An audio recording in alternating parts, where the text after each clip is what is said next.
अस्सलाम वालेकुम वरहमतुल्लाहि वबरकातुहू। वेलकम टू शाम। या नेक डिज़ाइन ये वाला है और इसको हम बनाने के लिए आपको आज मेथड बताएंगे। ऊपर से 3.5 रखा है और इसकी जो नीचे की लेंथ है वो 6 इंचेस का बॉक्स है, फिर 9 इंचेस का कट है।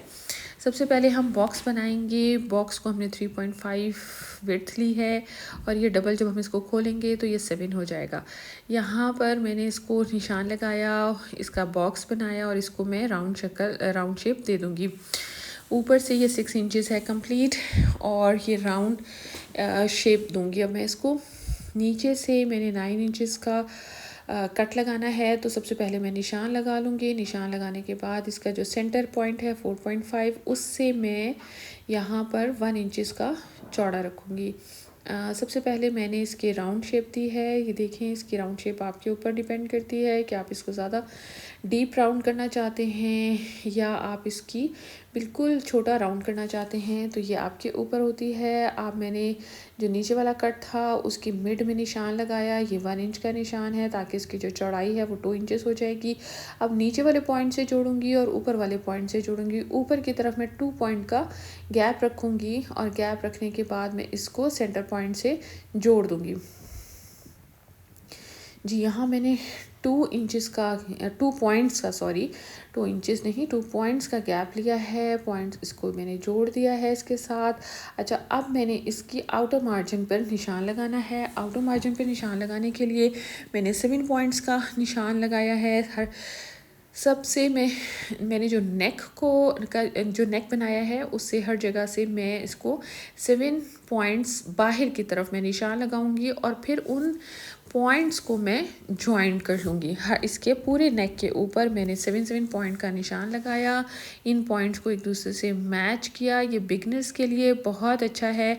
अगर वो इसको स्टेप बाय स्टेप सीखना चाहते हैं तो यहाँ पर बहुत अच्छी तरह से सीख सकते हैं। अब मैं राउंड वाली जो ऊपर राउंड था उसके मार्जिन 7 पॉइंट्स पर मार्जिन निशान लगा रही हूँ और उन पॉइंट्स को मैं दोबारा से जोड़ लूँगी। तो उस तरह से मेरा नेक जो है वो कंप्लीट हो जाएगा और मेरे नेक की इक्वल विड्थ आएगी।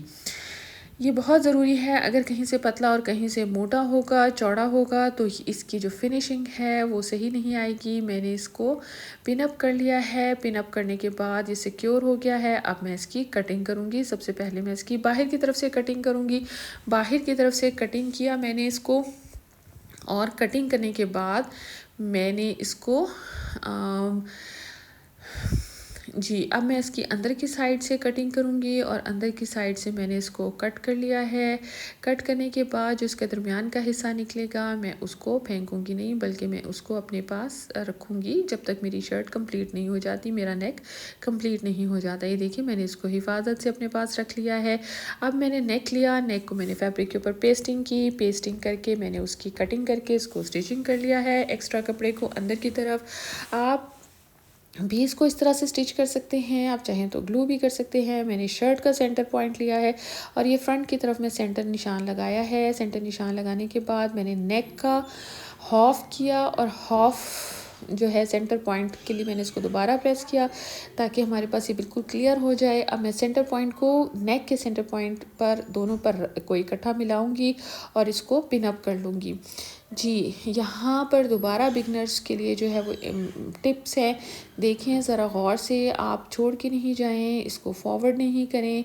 मैंने इसके सेंटर पॉइंट को सिक्योर किया है और सेंटर पॉइंट पे रखने के लिए कि कहीं आगे पीछे ना हो जाए, क्योंकि अगर नेक जो है वो सेंटर पॉइंट पर नहीं आता, आगे पीछे हो जाता है, साइड पर हो जाता है, तो उसकी फिनिशिंग जो है वो बहुत बुरी लग रही होती है।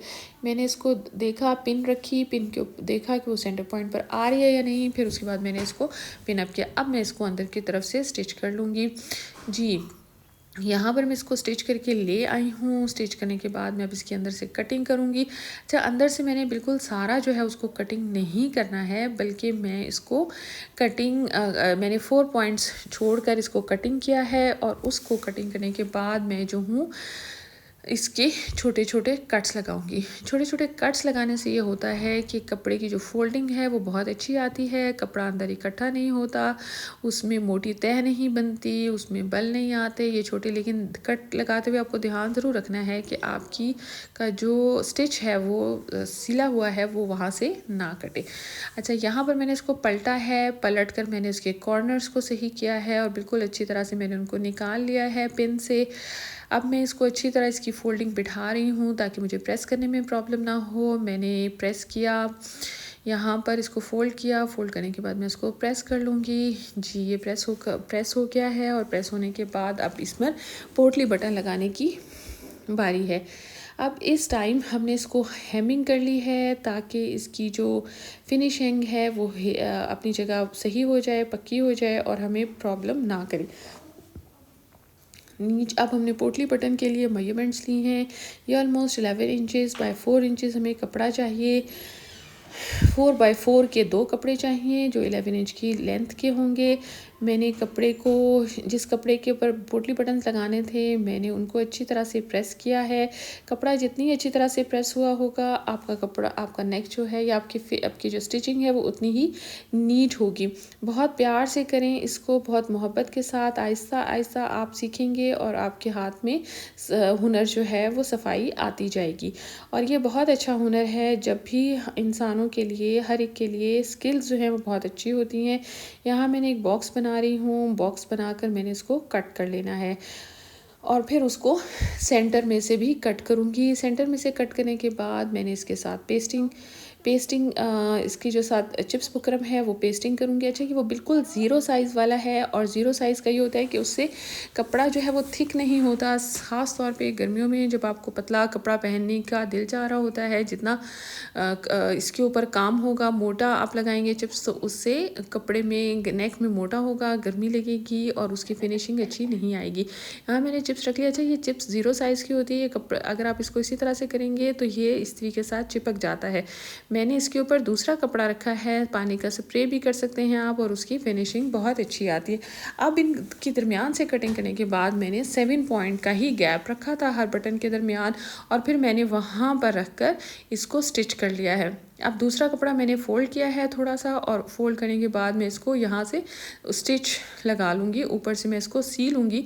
इससे होगा कि इसकी जो एक्स्ट्रा चीज़ें हैं वो नीचे चली जाएंगी और जो एक्स्ट्रा नीचे फैब्रिक निकला हुआ था मैं उसकी कटिंग भी कर लूँगी ताकि हमारी फिनिशिंग साथ साथ होती रहे।